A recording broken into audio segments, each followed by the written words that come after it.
सुनते हैं द्रौपदी की कहानी। हस्तिनापुर और पंचाल के युग में राजा द्रुपद अपनी हार का बदला लेने के लिए एक महायज्ञ किया। उस यज्ञ की पवित्र अग्नि में से 2 संतान प्रकट हुए। एक था दुष्टद्युम्न और दूसरी हमारी तेजस्विनी कन्या द्रौपदी। वह कोई साधारण कन्या नहीं थी। उनकी आंखों में अद्भुत तेज था, स्वरूप अनुपम था। लोग उन्हें पंचाली भी कहते थे क्योंकि वे पंचाल की राजकुमारी थी। द्रौपदी न केवल रूपवती थी बल्कि स्वाभिमान और साहस की मूर्ति थी। समय बीतता गया और द्रौपदी का स्वयंवर रचा गया। सभा में अनेक राजा और महर्षि एक कठिन धनुष बाना का कार्य रखा गया। बहुतों ने प्रयास किया पर असफल हुए। तभी एक ब्राह्मण वेशधारी वीर ने धनुष उठाया, लक्ष्य भेदा और उसकी विजय हुई। वे और कोई नहीं था बल्कि हमारा अर्जुन था। द्रौपदी ने अर्जुन को अपने पति के रूप में स्वीकार किया, लेकिन नियत को कुछ और ही मंजूर था। द्रौपदी बनी पांडव की पत्नी और आया वह दिन जिसने इतिहास में अमर कर दिया द्रौपदी का नाम। हस्तिनापुर के राजसभा में हुआ जुएकर थे। युधिष्ठिर धर्मराज होते हुए भी छलावे में फंस गए। उन्होंने एक एक कर सब कुछ हार दिया, राज्य, संपत्ति, भाइयों और अंत में द्रौपदी को भी दांव पर रख दिया। सभा में द्रौपदी को खींच कर लाया गया। वह रो रही थी। अब सुनते हैं द्रौपदी के मन की बात।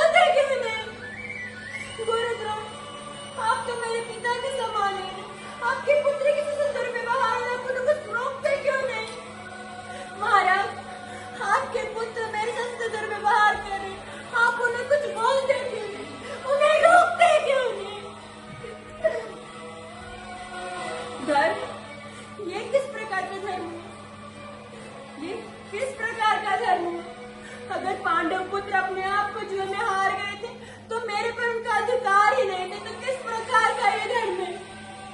ये कैसा धर्म है? मैं सारी सभा से पूछते हुए कैसा धर्म है?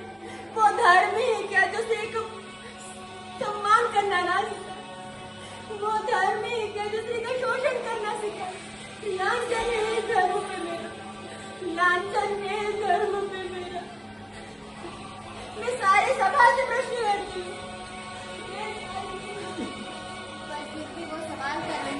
क्या पत्नी एक वस्तु है? क्या धर्मराज को मुझे दांव पर लगाने का अधिकार था? पर कौरवों ने उसकी न सुनी।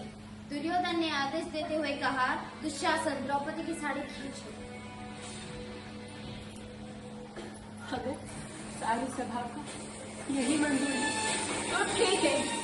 अगर मैं आप सब लोगों से अपनी सहायता के लिए ना मांगते हुए अपने गोविंद जी को पुकार लेती तो ये क्षण मुझे लेके आना पड़ता। हे माधव, हे गोविंद, अब आपने मेरी लाज रखी। मेरी लाज अब आपके हाथों में है गोविंद। वो बलिया थी पर फिर भी हार न मानी। उन्होंने दोनों हाथ उठाकर पुकारा, हे गोविंद, हे माधव, अब आप ही मेरी मदद कीजिए। मेरी लाज आपकी है। तभी हुआ एक अद्भुत चमत्कार। जैसे जैसे दुशासन द्रौपदी की साड़ी खींचता वैसे वैसे वस्त्र हम लोग उससे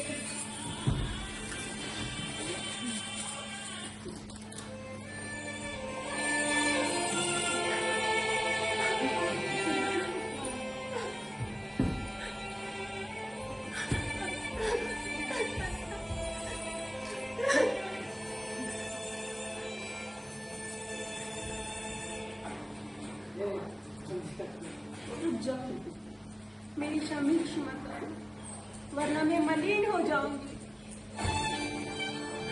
पुरवंश की कुलवधू बनकर आई थी मैं, लक्ष्मी बनकर आई थी मैं।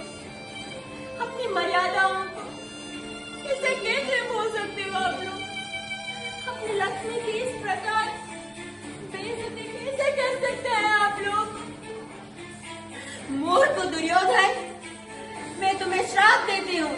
मैं द्रौपदी कन्या द्रौपदी यज्ञ से जन्मी यज्ञ सेनी हूँ और अग्नि को कोई कभी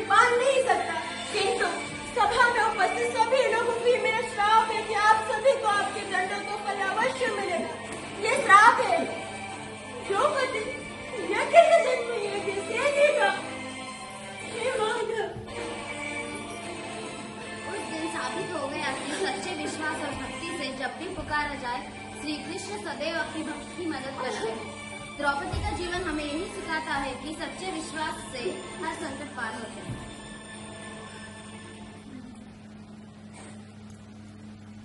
సార్ కంటిన్యూస్ వచ్చిందా సార్ వీడియో?